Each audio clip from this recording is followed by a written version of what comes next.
Salut, c'est Yannick. Aujourd'hui, je vais mélanger un petit peu deux sujets. Je veux parler de comment ça a commencé pour moi, ma passion pour les X-Men. Puis ça mélange un peu en même temps les comics héritage parce que dans le fond, l'autre fois je vous ai parlé de mon Amazing Spider-Man 351 qui était mon premier comic que j'ai acheté vraiment par moi-même. Mais quand j'étais jeune, j'avais reçu des comics héritage. Ils n'étaient pas publiés autant régulièrement que ça l'avait déjà été.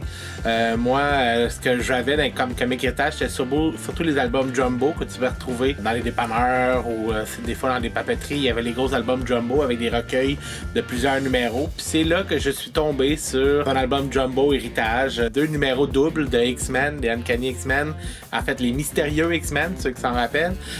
Puis c'était 2 numéros de la run de Claremont et John Byrne, donc c'était dans le vraiment bon.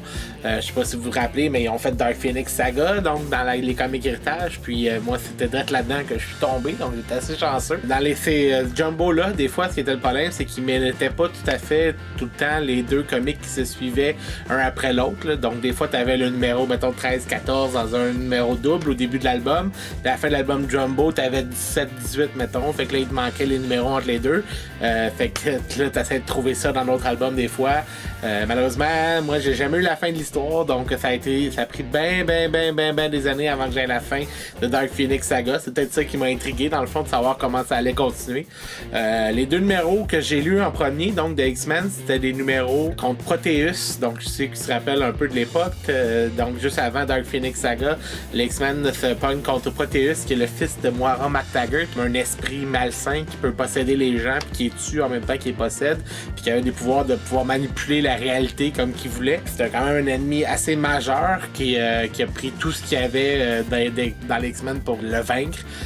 Puis c'était vraiment une bonne histoire avec des dessins vraiment écœurants. Là, John Byrne à son meilleur, là, la classique John Byrne. Dans les numéros que j'avais, moi, c'était les dernières parties contre Proteus. Donc, tu avais toute l'histoire justement où ce que Proteus il prend possession du corps de l'ex-mari de Moira, puis il se met à détruire la ville. Là. La ville est toute déformée dans tous les sens. T'as les X-Men qui essaient de le battre, mais qui sont prêts à rien faire contre lui. Ils réussissent à le maganer, donc lui s'affaiblit, donc il devient Proteus désespéré pour se trouver un nouveau corps. Puis finalement, c'est lors d'un transfert que Colossus réussit à intervenir. Puis la faiblesse de Proteus, c'est qu'il peut être tué par du métal. Puis Colossus est en métal, donc c'est là que Colossus réussit à le vaincre.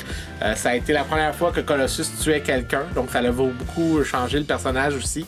Ça a comme lancé le personnage sur un chemin un peu plus sombre, un peu plus mélancolique que ce qui avait été jusque-là. Donc ça, c'était vraiment intéressant. Il y a aussi un peu la rivalité entre Wolverine et Cyclope qui revient un peu dans cette histoire-là.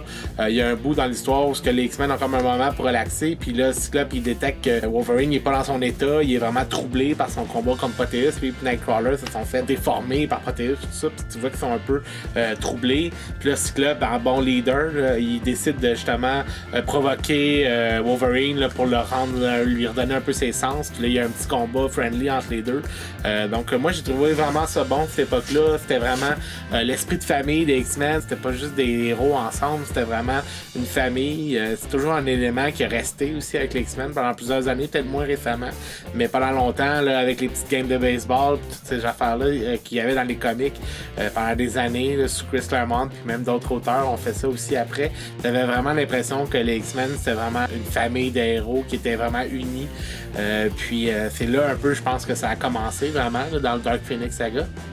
Donc j'avais les 2 parties de Proteus, puis l'autre bout du comic héritage que j'avais, c'était 2 autres parties de Dark Phoenix Saga, pas la dernière, mais les 2 avant-dernières. Donc j'ai jamais eu la fin pendant plusieurs années. Les X-Men ils réussissent à comme affaiblir un peu Jean en y mettant un genre de couronne sur la tête là, que Beast a créé, qui lui limitait ses pouvoirs, puis Xavier réussit à comme la stopper, puis elle revient normale. Puis là, juste comme ils sont tous heureux d'avoir réussi à retrouver Jean puis la ramener, ils se font kidnapper par les Shi'ar qui les amènent en duel sur la Lune. Donc cette partie-là, je l'avais pas. Donc la dernière chose que je voyais, c'était les X-Men qui se faisaient kidnapper là, devant la famille de Jean. Puis c'était comme ça que ça finissait pour moi. Mais j'ai vu quand même toute la saga, là, Wolverine seul, donc quand il revient pour aller sauver les X-Men, qui est dans les égouts, puis qui se prend contre tout le Hellfire Club au complet pour aller les sauver. Le combat psychique de Wingard, le Mastermind, puis de Cyclops dans sa tête. Puis tout aussi la dualité, là, Jean qui voyait comme les X-Men comme des esclaves du temps de la Révolution, parce que dans le fond, elle était manipulée complètement par Mastermind. Puis justement, le Dark Phoenix, quand elle se réveille, puis qu'elle bouffe le soleil, on voit toute sa puissance, là, puis que c'est au moment que justement, elle devient Dark Phoenix là, à ce moment-là. Donc c'était toute cette histoire-là qui était vraiment saisissante. Là. C'est ceux qui l'ont lu, ils savent de quoi je parle. C'est pas pour rien que c'est un des plus grands classiques, que ça a déjà été adapté au cinéma une fois, puis que là, ils vont le refaire une deuxième fois cette année. D'ailleurs, le trailer devait sortir cette semaine, le nouveau trailer de X-Men Dark Phoenix. Sûrement qu'à ce moment-ci, il doit être déjà sorti pour la deuxième adaptation de l'histoire. Puis c'est ça, donc moi, à cause de ça, j'ai toujours été accroché aux X-Men depuis cette époque-là. Kitty Pryde, là, justement, qui a été introduit au début du Dark Phoenix saga, ça a été un de mes personnages préférés. Toutes les X-Men, pour moi, les X-Men classiques, c'est vraiment cette équipe-là. Donc Storm, Nightcrawler, Colossus, Banshee, avec Jean, Cyclops. Puis il y a même un peu Angel, là. Il y avait Angel à cette époque-là avec eux là, qui les avait rejoints juste le temps de cette histoire-là. Donc tous les X-Men qui se battent sur la Lune, il y a Beast aussi qui va les rejoindre pendant l'histoire. Fait qu'il y avait beaucoup des originaux X-Men. Je pense qu'il manquait juste Iceman qui était pas là. Ils étaient désespérés, c'est leur ami, là, puis leur amour même qui était en train de mourir devant eux. Donc c'était vraiment avec la fin, bien sûr, là, spoiler ceux qui l'ont pas vu, mais la fin avec Jean qui se sacrifie finalement pour pas laisser Phoenix prendre contrôle. Donc tout ce bout-là, toute cette histoire-là, c'est tellement un classique. Moi, ça m'a fasciné pendant des années. Puis justement, de pas savoir la fin, là, ça a été vraiment long. C'était un des premiers trades que je me suis acheté aussi quand j'ai su que les trades paperback ça existait. Ça a été Dark Phoenix Saga pour finalement avoir l'histoire au complet. Je l'ai jamais regretté d'ailleurs. C'est un trade qui est encore disponible. Là, je peux juste vous le recommander si vous n'avez jamais lu ça. Si vous vous intéressez le moindrement aux super-héros, même pas juste aux X-Men, mais aux super-héros en général, je vous recommande ça au plus haut point. Le trade de Dark Phoenix Saga. D'ailleurs, ma copie à moi, je l'avais fait signer par Chris Claremont quand je l'ai finalement rencontré dans une convention à Montréal là, il y a quelques années. Donc, c'est ça. Donc, je peux pas plus vous recommander Dark Phoenix Saga que ça. Puis les numéros de justement héritage dans les Jumbo, je les ai gardés longtemps. J'en avais plusieurs copies, même. J'en avais, je pense, 2 copies parce que j'achetais des Jumbo beaucoup. Donc, il y en avait des comics qui revenaient. Je sais pas si vous vous rappelez, il y avait les Sectors qui avaient été traduits en français. Donc, j'avais des numéros des Sectors dans ces Jumbo-là. J'avais des numéros d'X-Men. J'avais des numéros de Spider-Man là, avec plus tard un peu. Là, les numéros avec le Black Fox, puis des choses comme ça. Avec Silver Sable. C'est des comics héritages que j'ai eu puis que j'ai longtemps gardés. Malheureusement, je les ai plus aujourd'hui, mais ça a été vraiment des chouchous dans ma collection. Puis c'est une des premières choses que j'ai faites, c'est d'aller me chercher les versions en anglais de ces comics-là. Pas les Sectors, là, mais les X-Men. Donc, c'est un peu ça que je voulais vous parler aujourd'hui. Les comics héritage, c'est sûr que là, sont plus publiés. Il y a eu une autre compagnie qui a fait des comics en français quelques années plus tard, qui est traduisait au Québec. Ils ont fait quelques numéros d'Amazing Spider-Man. Ils avaient fait aussi les 3 premiers numéros de la série X-Men avec Jim Lee, là, ça fait quelques années. Ça aussi, je les avais collectionnés. J'avais même des lettres dedans publiées. Là, j'achetais ça. Aussitôt que ça sortait, moi, je voulais les encourager parce que je voulais qu'il y en ait le plus possible. J'avais des cousins à cette époque-là qui ne lisaient pas les comics parce que c'était en anglais, qui ont embarqué à cause qu'il y avait des comics en français disponibles. Je comprends pas d'ailleurs qu'on est obligé de faire venir ça de l'Europe. Là. Ça me semble qu'il y aurait un assez bon marché ici pour se faire une petite distribution québécoise là, de traduction de comics Marvel. C'est tous les droits justement qui sont chers, qui fait que c'est pas viable. C'est vraiment quelque chose qui a façonné mon esprit de collectionneur puis qui a façonné un peu ma jeunesse pour me faire triper sur les super-héros. Là. C'est les comics héritage.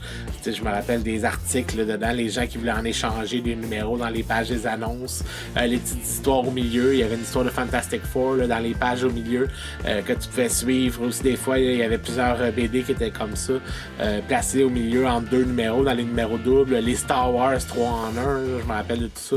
Donc, j'en ai lu beaucoup d'héritage. J'en ai pas possédé tant que ça, mais il y en avait à ma bibliothèque, j'étais capable d'en emprunter. Chaque fois que je pouvais mettre la main sur un comic héritage dans le temps, je le faisais. Donc c'était vraiment les comics héritage, là, c'est vraiment quelque chose qui a été important pour moi dans ma jeunesse. Pour ce qui est du comic, ben, comme vous savez, John Byrne, il est resté quand même un petit bout de temps sur Uncanny X-Men. Claremont encore plus longtemps, là, ça a été jusqu'au début des années 90, qui a façonné les X-Men. Pendant longtemps, ça a été ses personnages, les fameux X-Men qui ont justement qui ont pris beaucoup de popularité, puis que dans le fond, c'était presque juste ça les comics là, à la fin des années 80, début des années 90. Ça a été vraiment, ça a pris le marché. Là aujourd'hui, beaucoup moins. On parle beaucoup plus des Avengers à cause des films, mais pendant longtemps, les X-Men étaient le truc. Là. Les X-Men Spider-Man, c'était comme les châteaux forts de Marvel, inatteignables, où c'est là que Marvel faisait tout leur argent puis mettait tous leurs efforts aussi. Tellement que les X-Men avaient leur propre crossover, là, tellement il y avait des titres disponibles. Il y avait des crossovers de 14 parties. Executioner's Song, Extinction Agenda, Phalanx Continent, Fatal Attractions, donc tous des crossovers qu'il y a eu à l'époque, puis que j'avais acheté puis que j'avais aimé. D'ailleurs, comme je vous ai dit, je vais sûrement revenir sur certaines de ces histoires-là là, au fur et à mesure qu'on fait des chroniques. C'est ce que je voulais vous parler aujourd'hui. Les X-Men, les comics héritage. Comme je vous dis, surveillez ça, le trailer de Dark Phoenix, si vous ne l'avez pas encore vu, c'est supposé sortir aujourd'hui. Ça va être probablement le dernier film fait par Fox, parce qu'après ça, Disney va racheter Fox, puis les droits des X-Men vont revenir à Disney. Donc les prochains films des X-Men, ça va être probablement Disney qui va les faire. Ce qui fait qu'on risque d'avoir peut-être un X-Men Avengers bientôt. Un jour, on va espérer que ça va se faire. Donc la semaine prochaine, j'ai pas encore trouvé l'idée de la chronique. Si vous avez des suggestions, vous pouvez me laisser des notes, me laisser des commentaires. Je vais essayer de vous trouver un bon sujet pour discuter la semaine prochaine de BD. Jusque-là, amusez-vous bien, bonne lecture, puis on se reparle bientôt.